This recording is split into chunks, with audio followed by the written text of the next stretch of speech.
Hey guys, so I was just filming my Friday Reads video and had the thought of, you know what, I'm talking about what disappointed me in the Goblet of Fire, and why don't I just go talk about it? So here we go. This is going to be a review, first review of a Harry Potter book that I've done on this channel.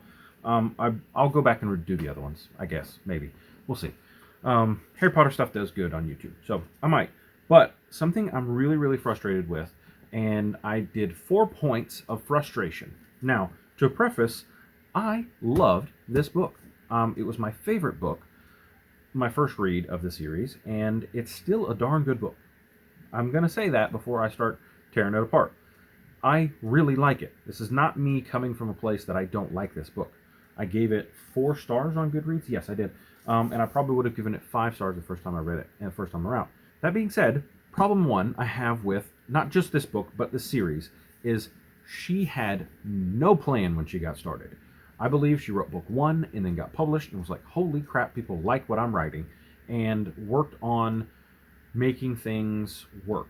Her magic system is so soft. There are solutions to problems that she just pulls out of thin air because she needed a magic answer. Um, like, okay, so time turners come in the third book, never mentioned again. We have things happening this go round, like port keys, which all of a sudden are super important, but we've never mentioned them before. I just This is the first time we hear mention of any other magical schools. Like, just be consistent. Like, why have we not put like small threads of something in these books before? Like, why have we not worked harder to make people want to find the nuggets that you're leaving? There are no callbacks to anything that you may have talked about in the first book. There are no callbacks to things that we will talk about in the seventh book. This is mostly a contained story that follows a linear progression. If you could have planned this series out, there could have been so many great Easter eggs, so many great things through this story that would have made it so much more fun. It's still fun. I like it. I like it a lot. Fleur looks at Ron's brother, and that does come to fruition. That was kind of placed well. That was the one thing that I noticed on a reread that I went, oh, she did kind of look at him. But it was so subtle. Like, I don't know. I find it hard to criticize something I really like. Like, this is probably a small gripe, but I do wish there'd just been some sort of plan in this book. This one I found at a used bookstore. It got wet at some point, and when I opened it in the middle, it broke in half, and I'm pretty disappointed because I wanted to have. I like these covers. I think these are the best covers they did. The new black and white ones are kind of cool too. So, all right, back on topic. Let someone else do something. Point two: Harry had no reason to be in the Triwizard Tournament. No reason whatsoever. We could have done a fantastic, cool story where Ron was in the Triwizard Tournament and Harry was helping him. It could have given him opportunities to research stuff and kind of find things, have some stuff go on, and then Mad Eye Moody could have, while everyone was distracted, pull Harry to the side and get rid of him in a way that was less dramatic, less detrimental to people's lives. It would have made more sense to the story for him not to be. I don't know. Like, it. I mentioned on the Discord, Ravenclaw has no presence in the school.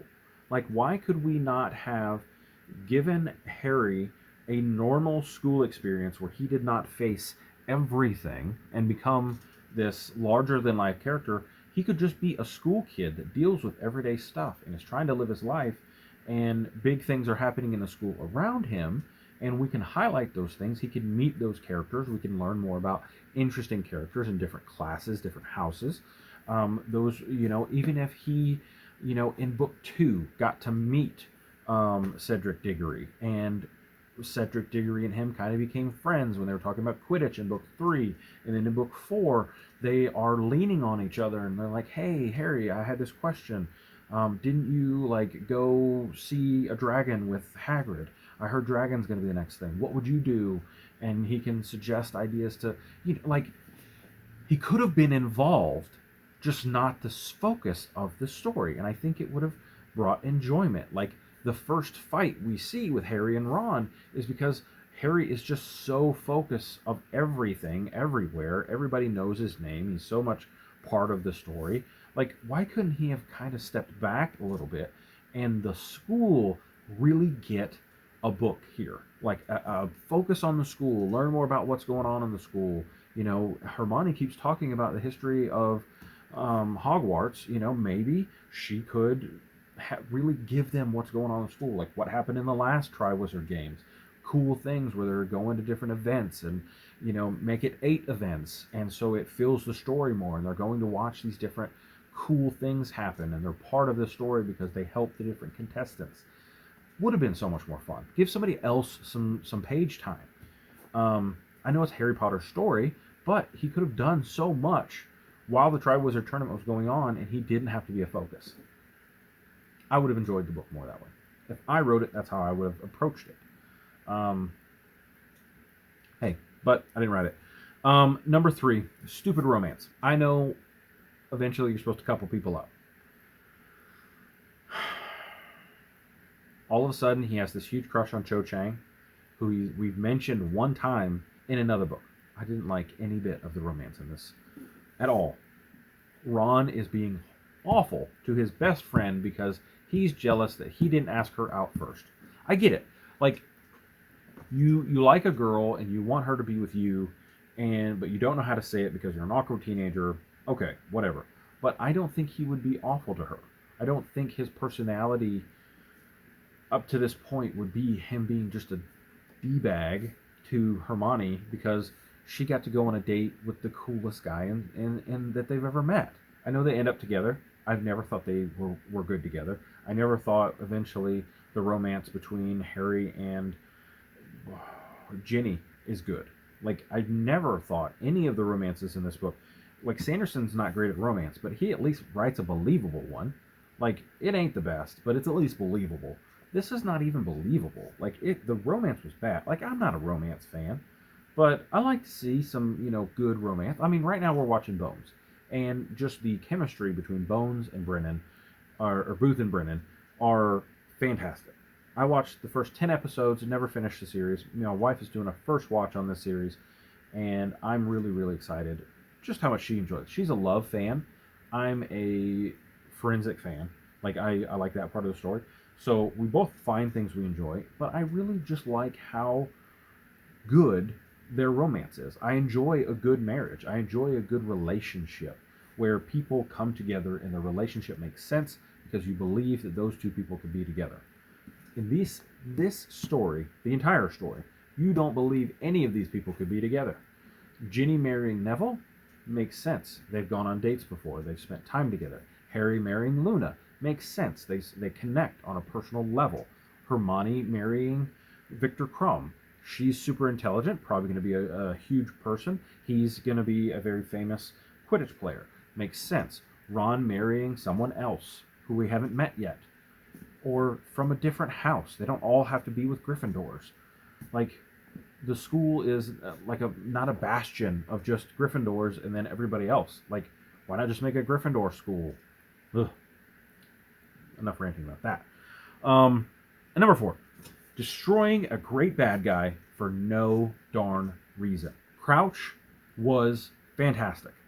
Him taking over Moody and being the bad guy that you didn't want to be a bad guy, his level of, like, his commitment to the Dark Lord and the way that he served him in a way, I mean, I thought he was the best villain we get in this whole series. Now, Bellatrix Lestrange later on you like to hate her. He makes sense. You understand his motives. When you look back at the end and you see what he's done, it makes so much sense. It was laid through very well. And just randomly giving the Dementor's kiss, not seeing his death is not even on page. You don't see it. You hear about it from another person describing it. I'm sorry. Not a good way to end the book. Not a good way to end the book. I just do not find the ending to this book at all good. Oh, one final thing. One final thing. Second challenge. How could Harry not have a hard time with this challenge? Okay, you put three people at the bottom of the lake, a fourth person he doesn't know, but the other three, Cho Chang, he likes. He asked on date. He asked on a date, not on date. That's not how English works.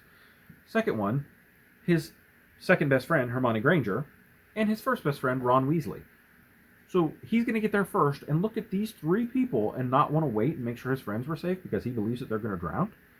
You put him in the worst situation possible. If you just put Ron down there and then you're telling me that Victor Crumb, his best thing he wanted in the world is Hermione, and meeting her only in this school year, that's his personal favorite person ever. And then Cho Chang, who has been asked on a date by why can't I think of his name right now? I said it earlier. The other guy. I mean, we don't know that they've been dating long. He asked her to the dance. I think the only reason he asked her to the dance because she was a fifth year, and he's a senior. He's a seventh year, so she's 2 years younger than him. I mean, she's pretty, but yeah. I mean, like, I could have wrote a better book. I think no, I couldn't have. I'm not a great writer. I'm trying a story. We'll see how that goes. But if you would have, I'd love to rewrite this in like a fan perspective, and just change some things. Like, not because I don't like the story. Like I've mentioned many times, I think the story's good, but it could have been amazing. That's all I got. I'm not good at these rants. I like kissed its butt while yelling at it. We'll talk to you guys next time. Bye.